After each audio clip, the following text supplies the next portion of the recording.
Evet, toplantımıza hocamızla devam ediyoruz. Buyurun, hocamıza sorularınızı alabiliriz. Emre Bey, buyurun. Öncelikle başarılar dileyelim. Yeni bir macera başlıyor. Aslında Cengiz'e sorduğumuz ilk sorunun biraz tekrarı gibi olacak ama C Ligi'nde biraz istediğimiz seviyenin uzağında başlıyoruz maceraya. Bu motivasyonlarını, hazırlıklarını nasıl etkiliyor ve buradan nasıl bir başlangıç umuyor hoca? First of all, we would like to begin by wishing the best of luck to you in the competition. Thank you. Obviously, we will repeat the question that we asked to Cengiz. It's about the League C competition. We are not in a place that we expect, and how this affected your preparations for the competition. I think it doesn't affect it in a special way. We are starting right now a new chapter.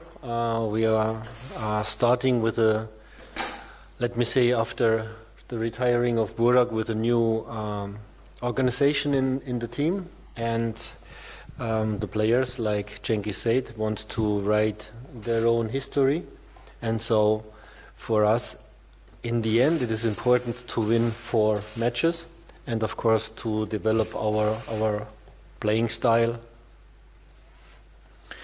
Aslında dediğiniz C Ligi'nde olmamızın bizim hazırlıklarımızda özel bir etkisi olmadı. Tabii yeni bir maceraya başlıyoruz. Burak'ın milli takımı bırakması sonrasında yeni bir organizasyon tabii ki ortaya çıktı bu durumdan dolayı. Oyuncular kendi tarihlerini yazmak istiyorlar ve bunun da başarıya ulaşabilmesi için bu 4 karşılaşmanın da kazanılması gerekiyor. Evet, Berk Bey buyurun. Başarılar dilerim öncelikle 4 karşılaşmada. Şunu merak ediyorum, hoca geleli 8 ay geçti. Yaklaşık daha doğrusu 8 ay oldu. Bu 8 ay içerisinde Türk futboluna dair, Türk milli takımına dair yaptığı tespitler nelerdir? Geliştirilmesi gereken yönler olarak neleri görüyor? Önde olduğumuz konular olarak neler var kendisine göre? Teşekkür ederim. Hem milli takım hem Türk futbolu açısından. Kesinlikle, değil mi? Evet. So 8 months passed already since your appointment as national team coach. What are the comments that you can make about Turkish football and Turkish national team? What are the things that you liked? What are the things that you didn't like? The pros and cons. Strong sides, weaker sides kind of question. Okay, first it was a little bit difficult to come in a situation where, let me say, the position in the group stage was not so easy. Then I think we found really quickly together. We are starting to create a kind of team spirit to be successful. So to have this penalty chance in the 85th minute in Portugal, I'm sure this was something what we were dreaming of, to have this big possibility to make a tie. So with this I was satisfied. The result against Italy I did not like so much because I think Italy conceded 8 goals in 1 year before, and we could score 2 goals against them, and Donnarumma with 3 big saves. So it was only a part with which I was satisfied. And then it was clear that we now have to start a new chapter, like I said, a new story. We have a young team. This is, you can see the average age. I think it is one of the most youngest team in Turkish history. And everything, every thought, every step, everything what we are doing, it is only being prepared to qualify for 2024 in Germany.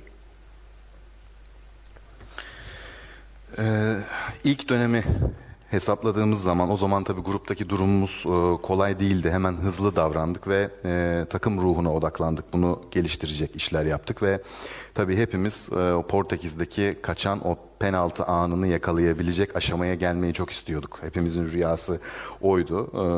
Bu bakımdan oraya kadar gelebildiğimizden dolayı tabii ki mutlu oldum. İtalya maçına bakarsak da şöyle bir güzel özellik öne çıktı. O zamana kadar bir önceki dönemde İtalya'nın toplam yediği gol sayısı 8'di. Ve biz o karşılaşmada onlara karşı 2 gol kaydettik. Ve Donnarumma'nın da 3 tane önemli kurtarışı oldu bütün bunlara rağmen. Tabii şu anda İtalya maçındaki performanstan dolayı gerçekten tatmin oldum. Yeni bir başlangıç, yeni bir hikaye yazıyoruz. O dönem şimdi kapandı. Yeni bir sayfa açtık. Genç bir takım olduğumuzu söyleyebilirim. Belki Türk milli takım tarihinin yaş ortalamasına baktığınız zaman en geç takımlarından biri. Her yaptığımız iş, her attığımız adım Euro 2024 finallerine kalabilmek için. Any comments about Turkish football in general? I think we talked a lot about what is the strength of Turkish football and what is maybe the weakness. Let me ask you a question. Cengiz said that his dream was all the time coming to Europe. He learned a lot in Italy, in France, and in England. So I think one of the biggest goals for the Turkish football must be that they can keep the young players, they are educating the young players in a perfect way, and that the clubs come back to, let me say, an international meaning in Europe football, so that it is not necessary that all young players have the goal to go to Europe if they can play in good competitions, also here in Turkey. Aslında in Turkey. Aslında bu soruya şöyle bir cevap vermek mümkün olabilir. Az önce Cengiz'i dinlediniz. Size yaptığı açıklamalar sırasında Avrupa'daki deneyiminden bahsetti. Fransa'da, İtalya'da, İngiltere'de neler öğrendiğini, nasıl artılar kazandığını anlattı. Tabii bu noktada şöyle bir şey yapmak gerekiyor. Belki bu tarz mükemmel oyuncular yetiştirmek, uluslararası düzeyde oyuncuları burada yetiştirebilmek yapılması gereken bir şey. Böylelikle kulüpler uluslararası bir kimliğe, hüviyete bürünebilirler ve Cengiz gibi ben başından beri Avrupa'yı hayal ediyordum diyen oyuncularımız buradaki seviyenin yükselmesiyle birlikte belki de doğrudan bu kadar Avrupa mantığıyla düşünmeyeceklerdir. Avrupa'yı hedeflemeyeceklerdir. Seviye burada yüksek olsa belki de burada kariyerlerine devam etmek isteyeceklerdir. Hilmi Bey. Hilmi Sever Anadolu Ajansı. Öncelikle başarılar. Takımda eksik oyuncu var mı? Geçtiğimiz gün Rıdvan ayrı çalışmıştı. Orkun döndü. Yani bu oyuncuları tam olarak tam kadroyuz diyebilir miyiz bu maç öncesinde? Can we say that we have a full strength squad now without any injury problems because we saw that Rıdvan trained separately and Orkun arrived a bit late. What can you tell us? Some small difficulties, but we will check how is the situation tomorrow, and then we will decide carefully because we have to look forward for all 4 matches. Birkaç küçük sıkıntımız var. Yarın son duruma bakacağız. 4 maçlık periyot olduğunu düşünürseniz ileriye dönük de dikkatli planlama yapmamız lazım. Dönelim tekrardan Emre Bey'e. Buyurun. Hocanın zaman zaman göreve geldikten sonra taktiksel anlamda en azından milli takımda alışıldığın dışında denemeler yaptığını gördük. Kendi fikirlerini uygulamaya çalıştığını gördük. Bu 4 maçlık süreci bu anlamda bir fırsat olarak görüyor mu? Yeni yaklaşımlar görecek miyiz? Time to time we have seen some different tactical approaches from you in the games, which is quite unusual in the Turkish national team. So thinking about those upcoming 4 games, are you planning to make the similar kind of tactical trials? Is it so unusual from the position as a Turkish national team if you play against number 4 in FIFA ranking or number 8 in FIFA ranking or now against number 100 maybe? I think I would be a bad coach if I would not change something. Now I think in next matches we have maybe a little bit more ball possession like in the other matches. We analyzed our last matches. We know what we have to improve, definitely, especially right now, our pass quality, the first ball the quality of the first ball contact. So these are things we definitely have to improve. And of course, I will change a little bit the tactic style because we are not playing against Italy or against Portugal. So I think we were working on solutions in offense, and we are also working on solutions in building up our game so that the quality of my players can be shown. Yani normalde FIFA sıralamasında 4. sırada yer alan veya 8. sırada yer alan bir takımla 100. sırada yer alan bir takımla oynadığınız zaman aslında hedeflediğiniz şey aynı. Sonuçta bir mantığınız değişmiyor. Başarılı olmak için sahaya çıkıyorsunuz. Ama biz ne yapabiliriz farklı olarak? Topa daha fazla sahip olacak bir taktiksel formül üzerinde düşünebiliriz. Neyi değiştirmemiz, neyi ilerletmemiz gerektiğini biliyoruz. Örneğin pas kalitemizi geliştirmek istiyoruz. İkincisi topa ilk temasımız, o anı geliştirmek istiyoruz. Tabii taktiksel tarzımızda da birazcık değişiklikler olacak. Ofansif varyasyonlar ve oyun kurma üzerine de farklı denemeler yapıyoruz. Berk Bey, buyurun. Kadroya ilk kez davet edilen oyuncular oldu. Bu oyuncularla alakalı antrenman performansını hoca nasıl buldu? Bu 4 maçta kendilerine yer vermeyi mutlaka düşünüyordur. Neler söyler bu 5 isim hakkında? There are a few players who have received their first call-ups to the national team. How did you find their performances in trainings? Very good. So it shows that this contact between a national team and the U21, talking with the coaches, watching the training. This is the stage where the U21 it is the stage where the young players should be prepared for the A team, and I have to say all of the young players are really don't make, and there's nobody who gives me a heartache if I have to bring him on the pitch. Çok iyi buldum antrenman performanslarını, onu söyleyebilirim. A milli takım ile Ümit milli takım arasındaki bu geçişi, iletişimi sağlayacak olan düzeni oturtma anlamında çok iyi oldu diyebilirim.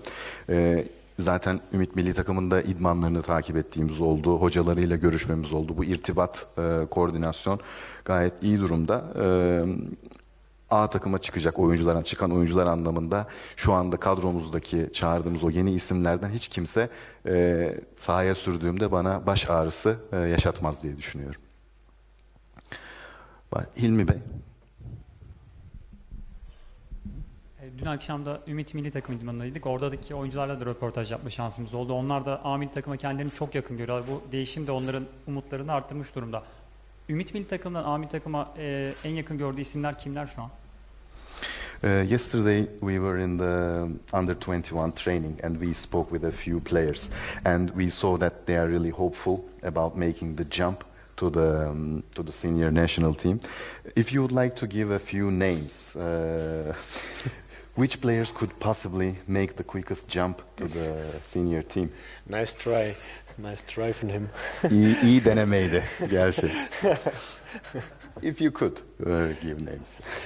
No, we still look.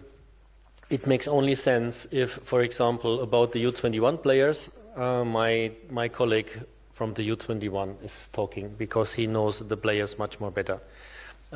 I had contact with Burak. I think he's playing in Bielefeld because he came to Germany, and so it was first contact to tell him that he's in the spotlight, that we are still looking for him also.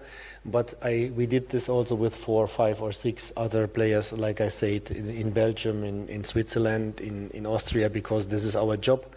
But in the end, for example, when we have to decide between Undav and Umut, and so we were saying, okay, I think maybe because he scored most goals in Turkey, so Umut deserved it maybe in this last point a little bit more.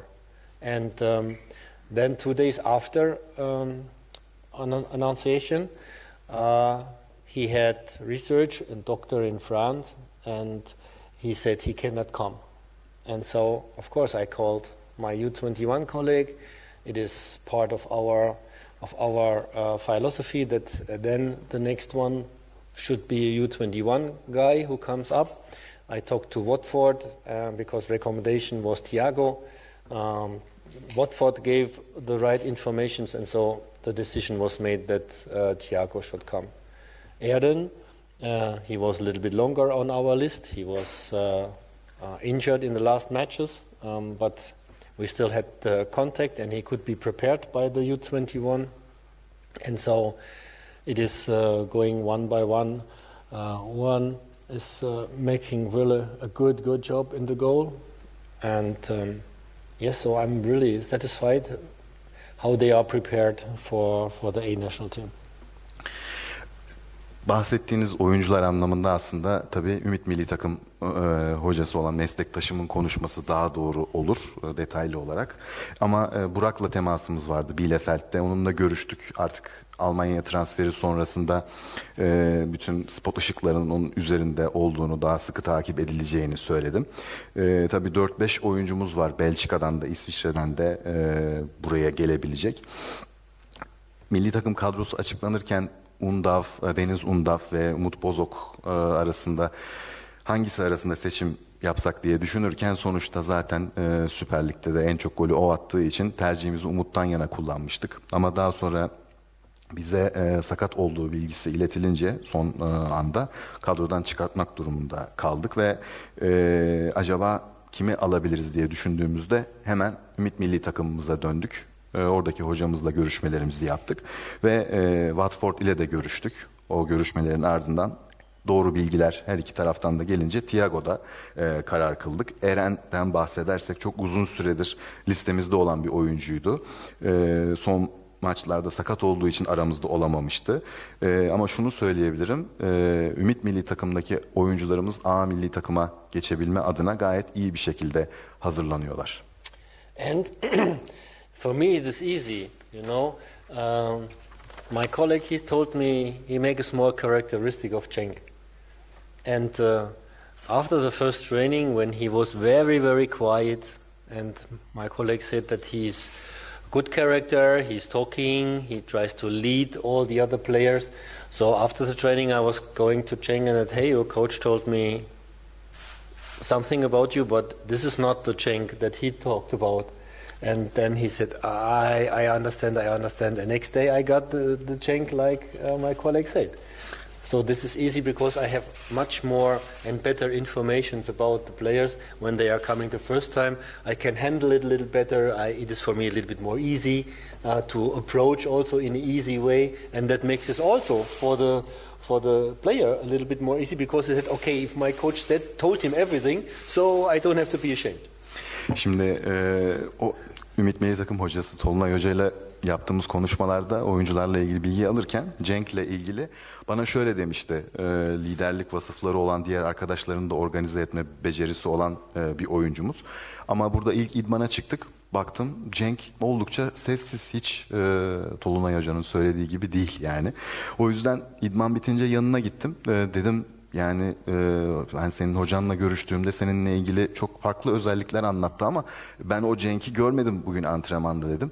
O da bir sonraki antrenmanda gerçek kimliğini gösterdi. Yani anlatmak istediğim şu, bir oyuncuya onunla ilgili bütün bilgileri bildiğinizi gösterince o da diyor ki tabii ki demek benimle ilgili bütün konuşmalar yapılmış, benimle ilgili bilgiler alınmış. O zaman kendisi de bir rahatlıyor ve utangaçlığını üzerinden atıyor. Tabii bu da iletişimin önemini ortaya koyuyor.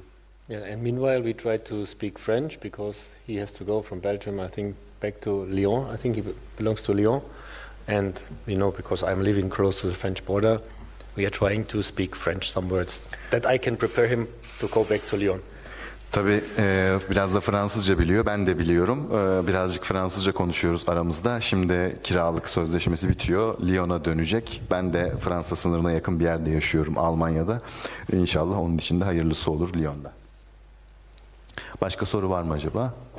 Peki, teşekkür ediyoruz. Sağ olun. Teşekkürler.